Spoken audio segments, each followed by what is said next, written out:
Bonjour, dans cette courte vidéo, je vais essayer de vous montrer comment est-ce qu'on peut faire la retouche d'un CV. Bon, vous êtes habitué maintenant, c'est Vincent Cadio, expert en stratégie marketing, créateur de l'ONG Éclair Afrique, puis créateur de plusieurs sites dans Emploi 2012.wordpress.com et puis plein d'autres sites. Donc, ce que je vais vous montrer aujourd'hui, c'est un CV que j'ai reçu. Donc, comme vous voyez, j'ai masqué effectivement le visage de la dame et puis son nom. Et voici le CV avant. Donc nous allons faire une comparaison avant-après retouche. Donc ici, voilà, donc on a un gros domaine de compétences qui est là, qui fait pratiquement une demi-page. Ensuite, on a les formations scolaires universitaires. Après, on a l'expérience professionnelle, les atouts, les langues, et puis divers. Donc, comme vous le constatez, ce CV fait 2 pages. Mais je vous ai dit que personnellement, je ne crois pas en l'efficacité des CV de 2 pages tant qu'on n'a pas encore 10 ans d'expérience. Donc, je vais m'arranger à ce que ce CV puisse tenir en une page et au fur et à mesure, je vais commenter les informations pour que vous puissiez en tirer des leçons. Alors, la première chose, c'est le titre. Assistante ressources humaines. J'aime bien le titre assistante ressources humaines. Bon, donc ce que je vais faire, je vais afficher les marques de paragraphe. J'aime bien le titre assistante des ressources humaines. Mais ici, on n'a pas une idée de l'expérience professionnelle qu'elle a. Est-ce qu'elle a 1 an d'expérience professionnelle, 2 ans d'expérience professionnelle? On ne sait pas. Ce que j'ai envie de faire, je vais mettre assistante et puis ressources humaines en bas. Et puis, il faut qu'on puisse mentionner le nombre d'années d'expérience professionnelle. Donc, je vais venir calculer le nombre d'années d'expérience professionnelle. Donc, on a 21 mois. Ok, plus 3 mois, ça fait 24 mois. 24 mois, ça fait 2 ans. 2 ans et 9 mois. Ok, donc ici, assistant professionnel, on va mettre 2 ans et 9 mois d'expérience professionnelle. Donc là, c'est clair qu'on n'a pas affaire à un débutant, mais on a affaire à quelqu'un qui a déjà travaillé. Ok. Bon, la couleur dominante ici, c'est le bleu. Donc je vais garder le bleu comme étant sa couleur. Voilà. Assistante ressources humaines, 2 ans et 9 mois d'expérience. Donc on va gagner de l'espace. On n'a pas besoin. Bon, on va y revenir. Donc la première chose est faite. Assistante ressources humaines, 2 ans, 9 mois d'expérience. Ensuite, on a un large domaine de compétences. Je pense pour ma part que ça ne sert à rien d'avoir tout ça comme domaine de compétences, personnellement. Hein. Donc, ce que je vais faire, décaler cette partie-là sur le côté gauche.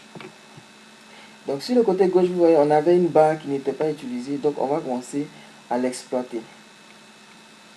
Ok, donc, domaine de compétences décalé sur la gauche, c'est fait. Après, il y a les formations universitaires. On ne va pas prendre les formations universitaires. Ce qui est le plus important pour l'entreprise, c'est une expérience professionnelle. Donc, on va venir chercher l'information sur l'expérience professionnelle. Donc, c'est cette information-là que nous allons prendre et que nous allons mentionner juste ici, au niveau des... Bon, ici, il y a une perte énorme d'espace. Donc, on va essayer de retoucher un peu ça pour le mettre sur les mêmes lignes pour gagner beaucoup d'espace. Ok. Donc là, on a le titre du poste, le nombre d'années d'expérience, et puis on a le détail de l'expérience professionnelle. Mais plus je lis le CV, plus je me rends compte que toutes ces informations qui sont marquées dans le domaine de compétences, ce sont des choses que cette personne a réalisées dans ses différents emplois. Mais ici, elle ne l'a pas vraiment mentionné. Elle a juste mentionné des choses qui sont assez bateaux. Administration du personnel, ça veut dire quoi concrètement? Gestion administrative. Bon, ici, elle a expliqué un peu rédaction des contrats. Mais bon, c'est expliqué, ce n'est ni quantifié ni valorisé. Chargé de la réalisation de procédure d'assignation de retraite. Personnellement, ça veut dire quoi? Il faut qu'elle soit là pour expliquer. Sinon, quelqu'un qui prend le CV comme ça ne comprend pas. Donc, ça veut dire que c'est toutes ces informations-là. Administration du personnel. Ce qui a été mentionné ici, administration du personnel, c'est tous les éléments qui ont été réalisés qui sont mentionnés ici. Donc, le fait qu'il y ait domaine de compétences, ça fait comme un doublon. Donc, ce que je vais faire, je vais prendre les différents titres où c'est mentionné et les détails, je vais les ajouter. Donc, je le fais maintenant et puis je vous montre ce que ça donne. Ok, donc on a intégré une partie des domaines de compétences dans l'expérience professionnelle. Et puis l'autre partie, on l'a gardé juste en dessous. On va essayer de retoucher après, voir ce qu'on peut en faire. Donc ça fait que toute la colonne de gauche actuellement est totalement vide. Vous voyez, il n'y a absolument rien de la colonne de gauche. On a la formation universitaire scolaire qui est remontée un peu.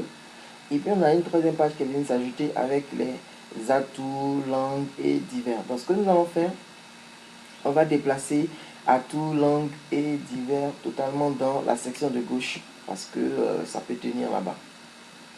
Donc je fais ça et puis on se reprend. Ok, donc on a déplacé atout, langue et informatique et divers dans la colonne de gauche. Et on se rend compte qu'il ne nous reste donc sur notre CV qui a redevenu un CV de 2 pages que la partie des formations universitaires et scolaires qui ne tiennent pas sur la première page. Donc on voit que c'est la section domaine de compétences qui est un peu gênante, qui est sur la gauche, alors que comme je vous l'ai expliqué, pour quelqu'un qui a déjà de l'expérience, ça ne sert pas vraiment à grand chose. Donc on va essayer de faire passer ce domaine de compétences là sur la droite et puis regarder ce que ça donne. Je pense que le CV devrait normalement tenir sur une page. Voilà, donc en réduisant beaucoup les caractères, tout ça, on est arrivé à une situation où tous les éléments arrivent à tenir sur une page comme vous le voyez. Tous les éléments, rien n'était supprimé. Donc maintenant, tout ce que nous allons faire, c'est de faire maintenant un peu beaucoup de mise en forme pour que le CV puisse ressembler à quelque chose. Donc je vais faire ça et puis je vous montre le résultat tout à l'heure. Bien, donc voici le CV retouché. On a séparé tout en 2 colonnes. Voici ce que ça donne comme CV retouché et ça tient en une page. Alors, il y a un dernier élément quand même en bas ici que je vais poser. Elle a précisé le mois, décembre 2011. Ça peut être bon de le préciser, mais bon, on est en janvier 2012. Donc, pourquoi mentionner cela? À mon avis, ça ne sert pas à grand chose. Bon, on peut le garder si on veut, mais vraiment, ça ne sert pas à grand chose. Sinon, si on devrait le garder, moi j'aurais mis ici janvier 2012. Bien, donc ça c'est dit. Maintenant vous voyez, il y a des éléments qui sont présents. Donc on a essayé de donner le nom, le quantifier, ok. Ici c'est quand même expliqué, pas forcément très valorisé, mais quand même quantifié. Ok. Expliquer, voilà, les formations scolaires universitaires, voilà, qui est assez là, clair, divers. Alors le mot divers, moi je n'aime pas le mot divers. Pourquoi? Parce que imaginez que vous êtes en train de lire, imaginez que vous êtes en train de lire une annonce ou un document, et puis vous arrivez à une partie où c'est mentionné divers. Automatiquement, qu'est-ce qui se passe dans votre esprit? Vous dites ce qui est en bas, c'est vraiment les divers, quoi, c'est pas très important. Donc si vous mettez sur votre CV divers, ça veut dire que vous êtes conscient vous-même que ce qui est en bas n'est pas important. Alors que tout ce que vous avez mis sur votre CV sont des éléments qui sont importants. Donc je ne recommande pas de mettre divers. Ok, on peut mettre haute compétence ou tout ce que vous voulez, mais pas divers. Donc on va mettre ici haute compétence. Voilà. Donc ça ne sert à rien de mettre le mot divers sur votre CV, c'est pas important. Donc langue informatique, nous avons les atouts et puis on a les domaines de compétences. Maintenant, il manque des éléments. L'un des éléments qui manque par exemple, ce sont les références. Il n'y a personne qui recommande son travail, c'est pas bon. Donc on a suffisamment d'espace en bas ici, donc elle peut mentionner les références, les gens qui recommandent son travail. Je pense que c'est un élément très important à mentionner sur le CV et puis le CV sera très percutant. Donc on va faire tout à l'heure une comparaison avant-après et puis vous allez me dire ce que vous en pensez.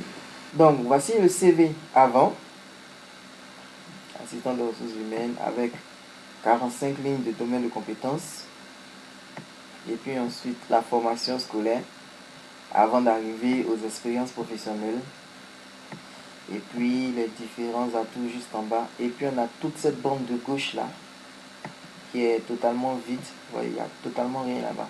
Ça c'était le CV avant et donc ce CV il est fait bien 2 pages comme vous pouvez le voir, une page en bas et une page en haut. Et puis maintenant je vais vous présenter le CV retouché. Voilà le CV retouché, assistant ressources humaines. On a le domaine de compétences sur la gauche, l'expérience professionnelle tout à fait en haut. Et puis voilà les atouts, la formation scolaire, les langues et les autres compétences sur une page. Donc si je fais un affichage en une page, voilà à quoi ressemble le CV retouché. Et on va essayer de regarder à quoi ressemblait le CV avant retouche.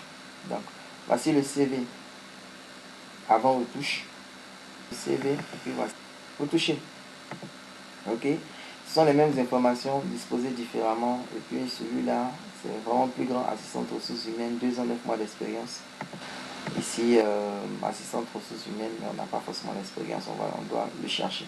Donc merci d'avoir suivi cette vidéo. Si vous m'envoyez vos CV pour le retoucher, ben, je vais faire quelque chose comme ça. Ça prend quelques temps, mais bon, je pense que si la personne qui attend le résultat est satisfaite, il n'y a pas de souci. Merci et bonne journée.